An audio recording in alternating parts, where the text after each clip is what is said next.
있습니다. 에베소서 말씀을 우리가 계속 살펴보고 있습니다. 에베소서 5장의 이제 마지막 부분에 이르렀습니다.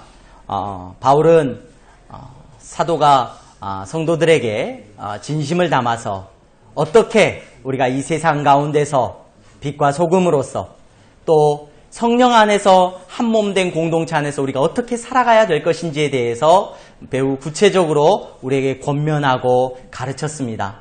그리고 그 마지막에 이르러서 바울은 우리에게 무엇을 이야기하고 있는가? 5장 21절 말씀, 우리가 너무나도 잘 알고 있는 그리스도를 경외함으로 피차 복종하라 라고 이야기를 이제 시작을 하고 있습니다.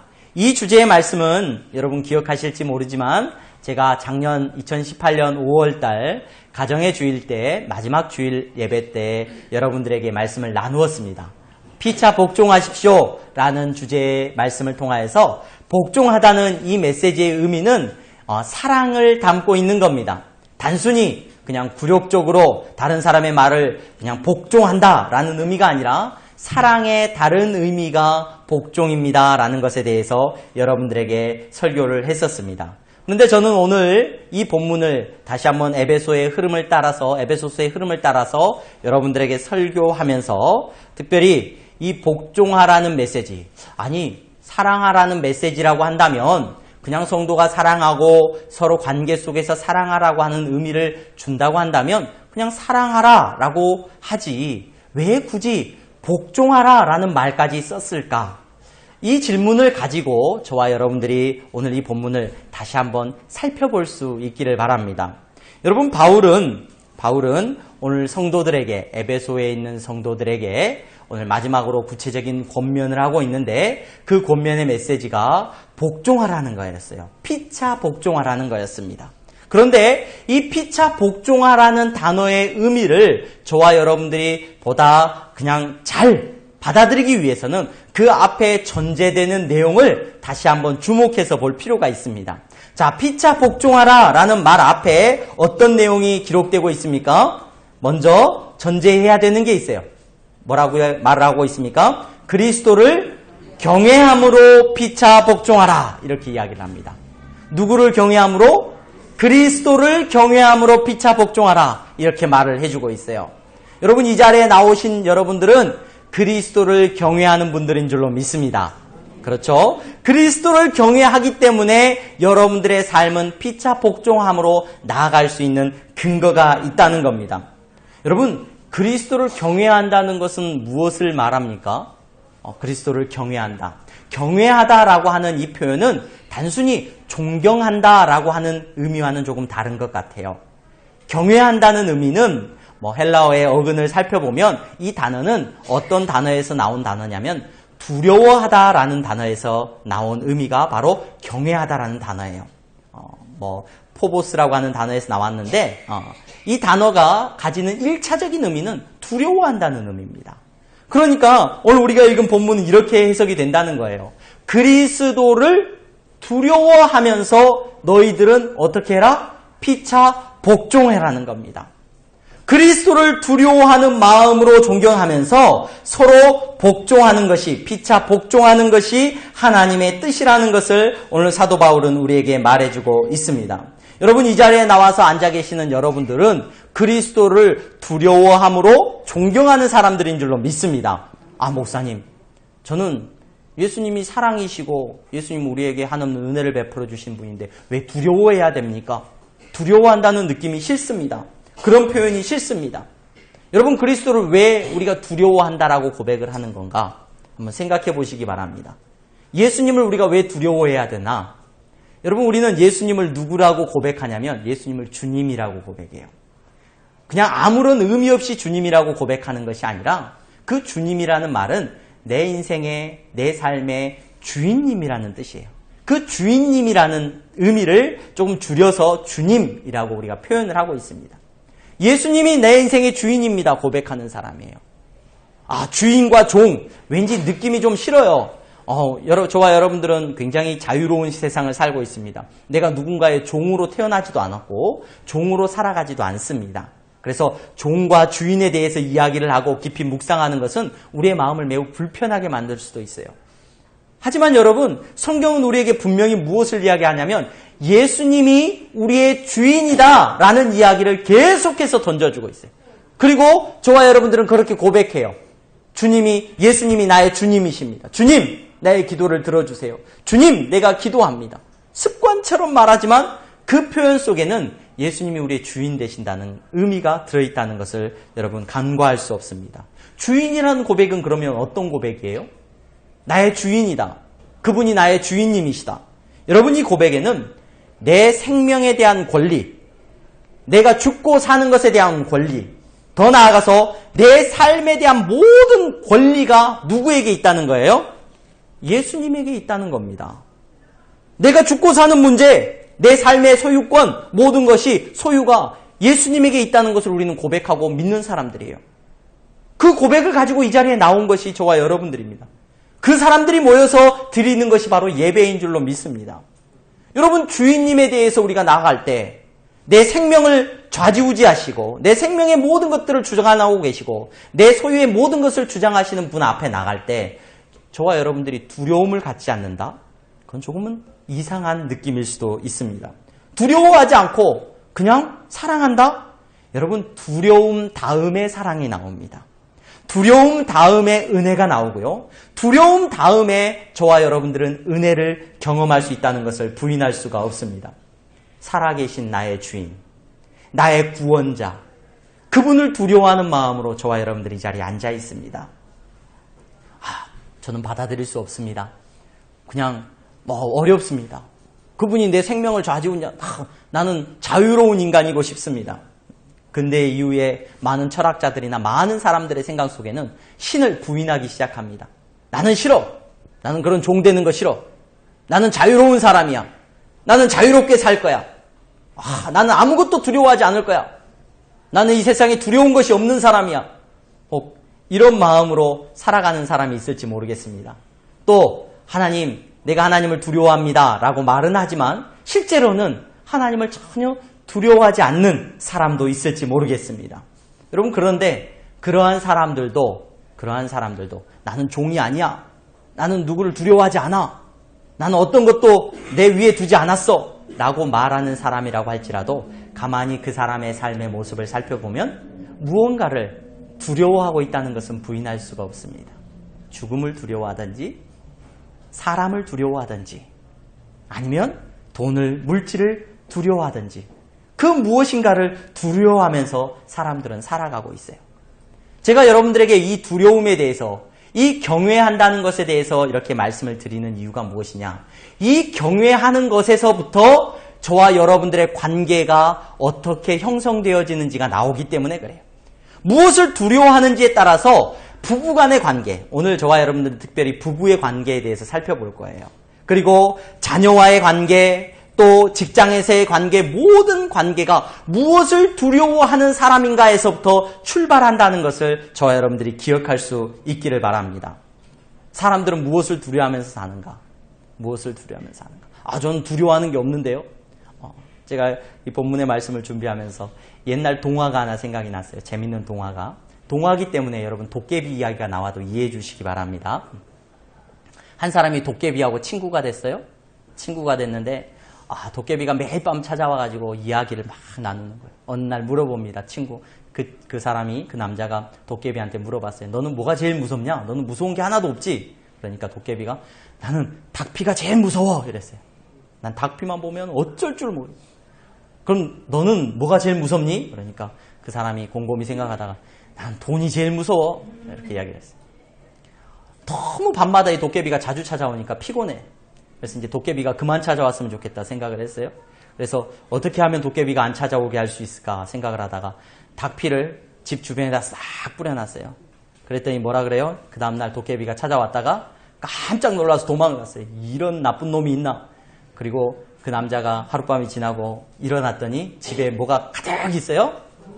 네, 돈이 가득 있었어요. 왜 도깨비는 누가 뭘 제일 무서워한다 그랬어요? 그 사람이?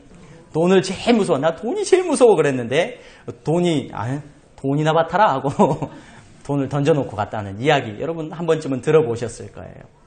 사람들은 좋아하지만 생각해보면 돈이 제일 무섭단 말이에요.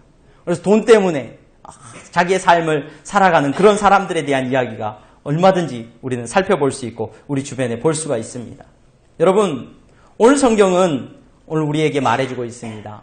관계에 대해서 이야기를 하려고 하는데 그 관계에 대해서 이야기를 하면서 예수님 무서운 걸 알고 행동하라는 겁니다. 하나님을 모시고 하나님 앞에서 행동하라는 겁니다. 하나님을 경외하는 마음으로 피차 복종하라, 피차 사랑하라는 겁니다. 여러분, 누구를 두려워하는 나에서 저와 여러분들의 삶은 출발을 하게 되어 있습니다. 특별히 오늘 저와 여러분들은 부부의 관계에 대해서 묵상을 해보고자 합니다. 부부의 관계. 사실 이 부부의 관계에 대해서 바울이 왜 설교를 하고 있고 왜 말씀을 메시지를 전하고 있을까 좀 의문이 들었어요. 바울은 결혼을 했어요? 안 했어요? 우리가 잘 알고 있듯이 바울은 결혼을 해본 적이 없는 사람이에요. 그럼에도 불구하고 성도들의 관계에 대해서 이야기를 하면서 가장 먼저 어떤 관계를 끄집어 왔냐면 이 부부간의 관계에 대해서 이야기를 하고 있어요. 이 부부간에. 자, 그리스도를 경외함으로 피차 복종하십시오 라고 메시지를 전하면서 가장 먼저 이 부부간의 관계에 대해서 이야기를 내가 좀 하겠습니다 하고 부부간의 관계를 이야기를 하고 있습니다. 과거에나 지금에나 이 부부의 관계는 매우 중요한 것 같아요. 바울도 아마 성도들의 삶을 들여다보면서 이 부부의 관계에 대해서 매우 중요하다고 생각을 했던 것 같아요. 자료조사를 제가 하다 보니까 미국의 심리학자 토마스 홈스라고 하는 사람이 있어요. 그 사람과 리차드 라헬라고 하는 두 사람이 미국인들을 대상으로 일상생활 속에서 이 미국 사람들이 겪는 스트레스 지수를 조사를 했어요. 스트레스 지수를 조사했는데 순위를 매겼어요. 뭐가 제일 스트레스를 많이 받느냐. 조사를 딱 했는데 1위부터 10위까지의 내용을 보니까 상위 한 10% 정도의 내용을 보니까 1위가 이건 미국 사람들이에요. 이따가 제가 한국 사람들의 수치를 말씀드릴 땐 좀 다르더라고요. 미국 사람들은 1위가 배우자의 죽음이 1위예요. 스트레스 지수가. 이게 100이에요. 100. 거기서부터 이제 순위를 쭉 정했는데 그 밑에가 이혼. 부부가 이혼하는 스트레스가 그 다음 스트레스. 세 번째가 별거. 이혼은 아니지만 법적인 이혼은 아니지만 별거하는 상태가 세 번째. 네 번째가 가족 중에 누가 죽는 거. 이것이 네 번째. 다섯 번째는 교도소 수감. 여섯 번째는 질병이 찾아오는 것. 일곱 번째가 결혼. 결혼이 스트레스예요. 결혼이. 여덟 번째가 직장에서 해고당하는 것. 아홉 번째가 별거한 후에 다시 만나는 것. 재결합하는 것. 열 번째가 정년퇴직. 이렇게 수치를 정해놨어요. 이걸 기준으로 해가지고 한국에서도 심리학자들이 조사를 했습니다. 한국 사람들이 이 환경 속에서 가장 스트레스를 많이 받는 지수가 뭐냐 조사를 했더니 한국에서는 12개를 상위 12개를 조사를 했는데 1위가 좀 다르더라고요. 1위가 자식 사망. 자식이 먼저 죽는 것을 가장 큰 스트레스로 한국 사람들은 생각을 해요. 두 번째가 배우자가 죽는 것. 세 번째가 부모님이 돌아가시는 것. 네 번째가 이혼. 다섯 번째가 형제가 사망하는 것. 여섯 번째가 배우자 외도. 일곱 번째가 별거 후에 재결합. 여덟 번째가 부모가 이혼하고 재혼하는 것. 아홉 번째가 별거하는 것. 열 번째가 이제 직장에서 해고, 파면. 11번째가 친구가 죽는 것. 12번째가 결혼이라고 조사를 해놓은 제가 자료를 살펴볼 수가 있었습니다. 이러한 스트레스를 살펴보니까 대부분 다 사람들이 가지고 있는 가장 큰 스트레스들은 어디서 오는 거냐면 관계에서 오는 스트레스, 관계에서. 사람과의 관계 속에서 오는 스트레스예요. 여러분 1위부터 6위까지는 관계의 단절 때문에 오는 스트레스예요. 그리고 이 중에서 제가 말씀드렸던 우리나라든 외국이든 절반 이상이 누구와의 관계 속에서 오는 스트레스가 가장 큰 스트레스예요? 배우자와의 관계 속에서 오는 스트레스가 최고의 스트레스라고 자료를 발표해 놓은 것을 볼 수가 있었습니다. 여러분, 바울이 왜 성도의 삶의 관계에 대해서 이야기를 시작을 하는데 가장 먼저 부부에 대해서 이야기를 하느냐? 던져주고 있는 메시지가 큽니다. 여러분, 성도가 건강하게 신앙의 삶을 살아가는 것, 여러분, 너무너무 중요한 거예요. 부부의 관계가, 부부와의 관계의 끝이지. 여러분, 이후에 이제 성경의 메시지를 살펴보게 되면 이 부부와의 관계는요, 확대가 됩니다. 교회 안에서 여러분들의 삶의 모습도 다 성도의 신앙의 삶의 모습도 어디에 연결되어 있냐? 부부의 모습과 맞닿아 있어요. 어떤 부부로서 내가 살아가고 있느냐, 어떤 남편이고 어떤 아내인가가 여러분 어떤 성도이고 교회와의 어떤 관계를 맺고 있느냐 그대로 드러난다는 겁니다. 여러분 오늘 이 메시지를 저와 여러분들이 좀 주목해서 볼 수 있기를 바랍니다. 앞서 말씀드렸듯이 이 부부관계가 너무 중요한, 저에게도 굉장히 중요한 문제죠. 제가 결혼하기 전에 전도사로 사역을 할 때 이제 담임 목사님을 찾아갔습니다. 목사님 제가 결혼을 하겠습니다. 결혼식 이제 기도를 좀 맡아주십시오. 이렇게 부탁을 드렸어요. 부탁을 드렸는데 목사님이 그분이 경상도 분이셔요. 평상시에 뭐 이렇게 친절하게 말을 자주 한다거나 자세히 해주시는 분이 아니셔요. 근데 그날은 제가 결혼을 한다고 하니까 저를 앉혀놓고 무려 한두 시간 동안 계속 결혼에 대해서 이야기를 해주시는. 근데 그 결혼의 핵심에 저한테 해주셨던 그 목사님의 메시지의 핵심은 뭐였냐면, 전도사였죠, 그때는. 박 전도사, 내가 신대원을 졸업하고 지금 이제 친구, 목사님들이 되신 분들 이렇게 주변에 친구들이 많은데 연락을 주고받고 이렇게 친하게 지내는데 목회를 하시는 분들 가운데 또 이렇게 연락을 주고받는 가운데 한 50-60%는 사역을 안 하고 계셔. 그래요. 아, 그렇습니까, 목사님? 왜 사역을 안 하고 계십니까? 사역을 안 하는 가장 큰 이유는 부부 갈등 때문에 사역을 못 해. 이렇게 얘기를 하셨어요. 그때는 그 말이 무슨 말인지 전혀 이해가 안 됐습니다. 아니, 내가 사명받아서 내가 목사가 됐는데 왜 부부 갈등 때문에 사역을 못 해? 사모님, 그건 핑계지. 여러분, 결혼을 하고 나서 사역을 하니까 그 말의 의미와 깊이를 너무 잘 알겠어요. 제가 사역을 하는 것이 아니라 저와 아내와의 관계 속에서 사역이 이루어지는 것이고 그 부부간의 관계를 통하여서 제가 사역할 수 있다는 것을 부인할 수가 없더라고요. 여러분, 부부 사이의 문제는 누가 들어올 수도 없는 문제예요. 둘만의 문제예요. 그렇죠? 그러면서 너무 중요한 문제고 둘만의 문제인데 이 문제는 둘만의 문제로 끝이 나는 게 아니에요. 이 관계 속에서 온 가족이 다 엮여 있어요. 자녀와의 관계, 위에 부모와의 관계, 주변의 친구와의 만나는 사람과의 관계, 교회 안에서 여러분들의 모든 관계 다 이 부부와의 관계에서 출발한다는 것을 저와 여러분들이 잘 알고 있습니다. 여러분, 이 부부와의 관계를 이야기하면서 사도 바울이 무엇을 이야기하고 있느냐? 그리스도를 경외함으로 피차 복종하라. 이것이 대전제예요. 이 메시지를 저와 여러분들이 기억하면서 오늘 사도 바울이 권면하는 권면을 한번 살펴보시기를 바랍니다. 가장 먼저 아내들에게 권면하고 있습니다. 먼저 아내들에게 권면하는 이유가 뭘까? 아마도 아내들이 더 많이 힘들었을 것 같아요.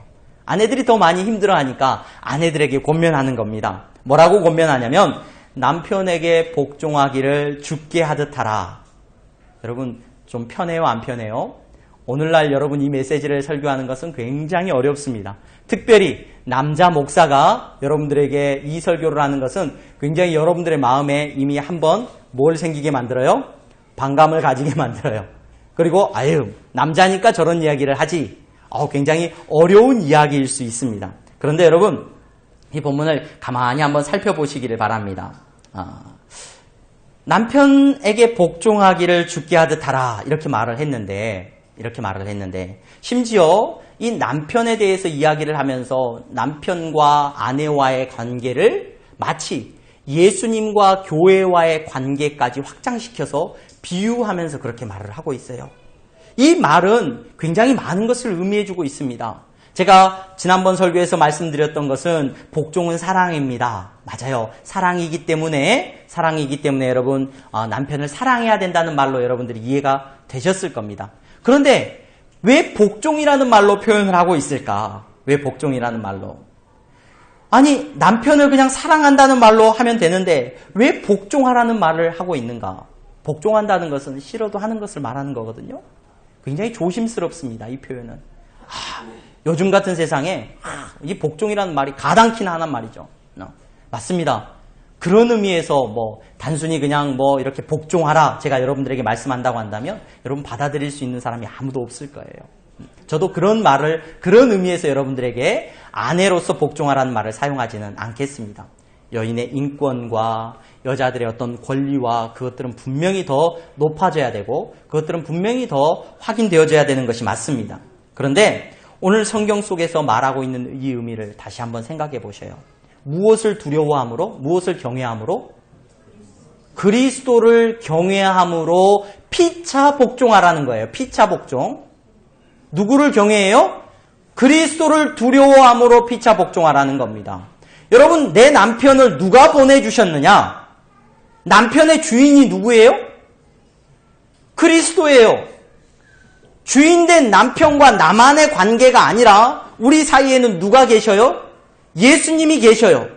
예수님이 계시고 남편을 보내고 남편을 그냥 던져버리고 너 살아라 하고 하는 것이 아니라 남편과의 관계 속에서 우리 가정의 주인이 예수님이셔요. 예수님이 남편의 주인이시라고요. 주인된 예수님 앞에서 그 소유된 남편에게 대해서 함부로 하는 것은 있을 수 있는 일이다, 없는 일이다? 있을 수 없는 일이라는 거예요. 아, 목사님, 그래도 저는 받아들이기가 힘듭니다. 제가 사역을 하면서 여러 성도들을 많이 만납니다. 여러 성도들을 만나는데 어떤 분들 전도도 해보고 또 새가족도 만나보고 하는데 부유한 분들을 종종 만나봤어요. 남편이 병원장이에요. 병원장. 한 달에 들어오는 수입이 우리가 생각하는 수입이 아니에요. 뭐 거의 억 단위예요. 억 단위. 병원장인데 그 아내 되시는 분의 삶이 어떤 삶이냐? 교회에 나오세요. 시간이 없어요. 왜 시간이 없으세요? 시간이 많지 않으세요? 남편의 모든 대기에, 남편의 요구에 항상 24시간 대기하고 있어야 돼요. 대기. 남편이 퇴근하는 시간, 갑자기 일찍 올 수도 있어요. 남편이 퇴근하면 남편에게 모든 걸 다 맞춰줘야 돼요. 남편을 위해서 모든 걸 다 희생해줘야 돼요. 왜? 남편이 나에게 한 달에 얼마 이상을 갖다 줘요? 남편과의 관계 속에서 여러분들의 남편이 한 달에 1억씩 갖다 준다고 생각해 보세요. 어떻게 반응할 거예요? 아마 웃음이 나오죠? 인사가 달라질지 몰라요. 태도가 달라질 거예요. 그만큼 나에게 돈을 가져다 주니까. 기침만 해도 그분들은 약을 다리고 있어요. 배를 다리고 인삼을 다리고. 왜요? 농담 같죠? 아니에요. 진짜예요. 그분들은 밖에도 안 돌아다녀요. 거의 항상 집에서 남편을 기다리고 있어요. 남편. 목사님, 그 목사님이 경험한 특수한 경우 아닙니까? 가끔 TV를 보면은 재벌가의 며느리들 이야기가 나와요. 재벌가의 며느리들. 재벌가의 며느리가 되는 순간에 연예인이었든 뭐였든지 간에 재벌가의 며느리가 되면 어떻게 삽니까? 혹시 보셨어요? 제가 중매가 들어오는 걸 봤거든요. 한번 누구에게 중매가 들어왔어요. 재벌가에서 중매가 들어왔어요. 그러면서 결혼하기 전에 우리 집안에 들어오면 해야 될 거. 우리 집안은 아침 몇 시에 식사하는 것부터 정해져가지고 옷 입는 거, 머리 모양, 옷 입는 스타일 이런 것까지 다 정해져서 결혼하기 전에 그 목록이 날라와요. 실제로 그렇습니다. 그걸 보면서 그렇게 결혼하는 걸 보면서 사람들은 뭐라고 생각하면 와, 여성의 인권의 문제다. 저거는 해방돼야 된다. 아무도 그렇게 얘기 안 해. 다 부러워해. 우와, 나도 좀 저렇게 살아봤으면. 여러분, 오늘 성경이 우리에게 무엇을 말하냐면 내 남편의 주인은 예수님이야. 야, 돈을 1억을 갖다 주는 남편이면 고개를 숙이고 접대할래? 예수 믿는 남편이라면, 예수님이 주인된 네 남편이라면 돈을 1억 1000만금을 갖다 주는 사람보다 더 귀한 사람이야. 그 사람을 사랑하고 섬기는 것, 그 사람의 말을 들어주는 것. 여러분, 저는 복종이라는 이 말을 나중에 어떻게 확대를 하고 싶냐면 갔다 오면은 막 물을 떠와가지고 막 발을 씻겨주고 이거 아니에요. 여러분, 복종은 오늘날 저와 여러분들의 삶 속에서 아내가 남편에게 복종하는 것은 말을 예쁘게 하는 거예요. 말로 상대방을 칭찬해 주는 거예요. 무시하지 않는 거예요. 함부로 가르치지 않는 거예요. 말로 상대방을 사랑해 주는 거예요. 여러분, 내 남편이 예수 믿고 내 남편을 하나님이 보내주신 사람이라고 믿는다면 여러분들의 입술로 복종하라는 겁니다. 그 말로 인정해 주라는 겁니다. 섬겨주라는 겁니다. 나는 못해. 여러분, 해야 됩니다. 그건.